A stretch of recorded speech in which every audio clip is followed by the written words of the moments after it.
Hello ladies and gentlemen, welcome back to another Nioh 2 video. It's Thales Moustache here, and today I'm gonna show you guys the Otakemaru Onmyo Build. So basically this build right here was designed to achieve the highest damage possible with both your Onmyo magic and Otakemaru's yokai ability. So without further talking, let's jump straight into the build. So first of all, this is a new game plus build, so if you didn't make your way to the Dream of the Strong yet, you will not be able to make this build like that. So now let me explain to you guys how this build works. So whenever you use an Onmyo magic, you're gonna have 50% chance of not consuming it, which allows you to spam it quite a bit. And whenever you hit the enemies with your Onmyo magics, they're gonna be debuffed and you're gonna generate a lot of anima at the same time, which you're gonna use to spam Otakemaru's yokai ability for massive DPS, so you can actually nuke everything quite easily. So now let's talk a little bit about the equipment and stat rolls that you're gonna need for this build. So for the primary weapon, we're gonna be using a Switchglaive, which is the only weapon in the game that scales with magic. In this case, we're using the Watatsumi's Watch, which has the water element, which you're gonna use to saturate the enemies to increase the damage from both your Onmyo magic and yokai abilities.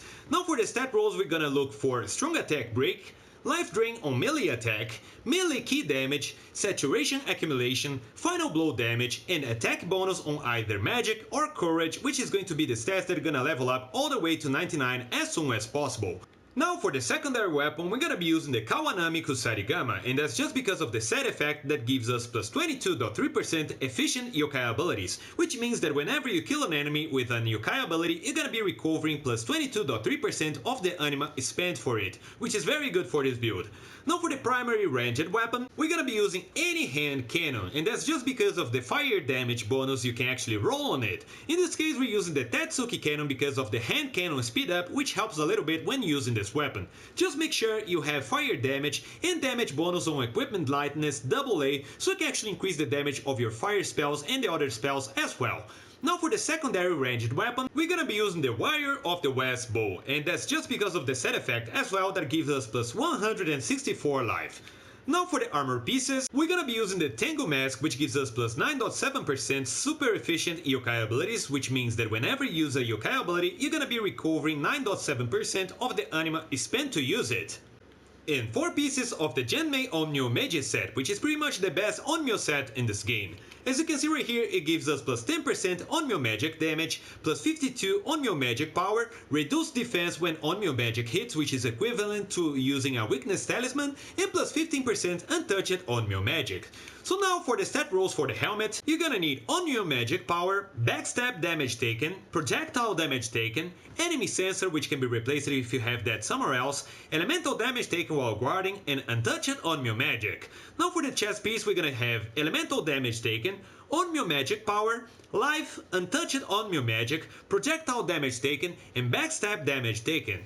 Now for the gloves, we're gonna have projectile damage taken, untouched Onmyo magic, attack, Onmyo magic power, and faster winded recovery. Now for the pants, we're gonna have running speed, key recovery bonus, projectile damage taken, Onmyo magic power, dodge key consumption, and untouched Onmyo magic. And for the boots, we have tenacity, Onmyo magic power, running speed, projectile damage taken, and untouched Onmyo magic. Now bear in mind that you cannot normally roll untouched Onmyo magic on your boots, pants, and mask. So in order to have this stat right here, you're gonna have to use the inheritance system, so just make sure you save any armor pieces that have this inheritable. Now for the charms, we're gonna be using the Yazakani Magatama, which reduces the set bonus requirements by 1 and is a must-have for this build right here, and the regular Green Magatama, which gives us plus 6.7% anima charge and is going to help a lot charging anima for this build. Now for the stats, we're gonna have untouched Onmyo magic, Onmyo magic power, elemental damage, and life drain on Onmyo magic hit for the first charm. And on the second one, we're gonna have untouched Onmyo magic, saturation accumulation, Onmyo magic power, and elemental damage. So now let me show you guys the guardians that we're using for this build right here.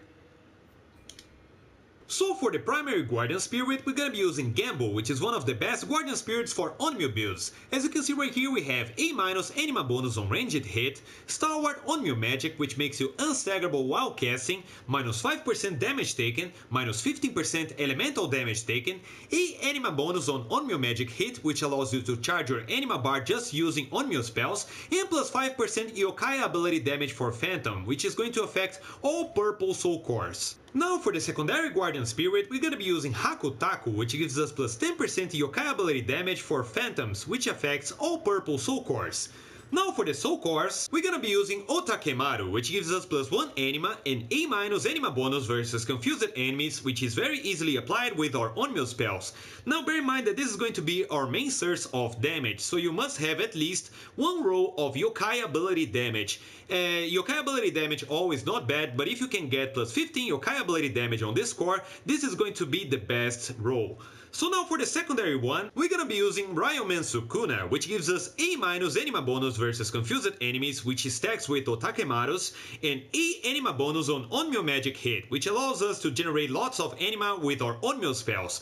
Now bear in mind that you want yokai ability damage all on this soul core, so it can actually affect the damage of Otakemaru yokai ability. Now for the final one, we're gonna be using any Onibi soul core, which gives us +5% elemental damage and B anima bonus on elemental attacks. Now bear in mind that I'm only using the Thunderstorm Onibi because that's the only one that I could find with the yokai ability damage all, which is increasing the damage from our Otakemaru. Now bear in mind also that you need at least in one of those soul cores a tournament cost -1, otherwise you won't be able to fit all three of them in this Guardian Spirit. So now let me show you guys all the core stats that you're gonna need for this build right here. So as you can see right here, you only need level 67 in order to start using this build. By the way, I highly recommend getting level 99 magic before trying this build, as it's going to increase a lot your Onmyo damage. So now you're gonna need 27 constitution for your guardian spirits, you're gonna need 9 courage for Yasakani Magatama, you're gonna need 15 skill for your armor pieces, and you're gonna need 36 magic for your Onmyo magic slots and for your guardian spirits as well. So now after level 67 you're gonna focus on getting 99 magic as soon as possible, as this is going to maximize your Onmyo magic power. Then you're gonna focus on getting 99 courage, as it also increases your Onmyo magic power, and then the remaining levels you're gonna focus on getting 99 constitution for more survivability. So now let's apply those stats. And now I'm gonna show you guys the clan legends that you're gonna need for this build right here. So the best clan legends for this build is going to be Kyuki, which gives us +15% yokai ability damage versus saturated enemies, and the anima bonus on water attacks, which makes water spells and the water switchglaive must have for this build right here. So now let me show you guys all the important skills that you're gonna need for this build, starting from the Onmyo magic skill tree. So here you wanna unlock Lightning Shot Talisman 3, Incantation Mastery 2, which increases your Onmyo magic capacity by 5, Water Shot Talisman 3, Fire Shot Talisman 3, Explosive Shot Talisman 3, Sloth Talisman 3, Protection Talisman 3, and for the Mystic card we're gonna be using Awakening, which allows us to use Onmyo magic faster. So now let me show you guys the Ninjutsu skill tree. So here you wanna unlock Ninjutsu Mastery 2, which increases your Ninjutsu capacity by 5, Quick Change 3, which is going to be very helpful in boss fights, so just in case your life reaches 0, you cannot die with that active. And for the mystical ward we're gonna be using Concealment, which increases the damage dealt by ranged weapons or throwing items, but also increases the damage of our Otakemaru yokai ability. So now let me show you guys the shiftling skill tree. So here we are basically unlocking all of the skills that affects anima and yokai abilities, which are Devour Yokai Realm 3, Absorb Yokai Realm 3, the Dragon's Echo 3, Dragon Vein 3, Earth Vein 3, Lich King 3, which restores your health by 6% when you damage an enemy with a yokai ability, which is going to be great for life recovery, and Soul Atrophy 3. So now let me show you guys how to ready all the jutsu that you're gonna need for this build. So here for ninjutsu, all you need to ready is 2 quick change scrolls, and here for Onmyo magic you need to ready 7 fire shot talismans, 7 water shot talismans, 7 lightning shot talismans, 3 sloth talismans, 1 protection talisman, and 5 explosive shot talismans. So that's pretty much it for the build, guys. Now I'm gonna show you guys a small demonstration versus some bosses on NG+, so you can actually see the true power of this build right here. So thank you for watching, guys, and now check this out!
So that's pretty much it, guys. I hope you enjoyed. If you enjoyed the video, please don't forget to hit the like button and to subscribe for more Nioh 2 videos like that. So thank you for watching, guys, and until the next episode, see you!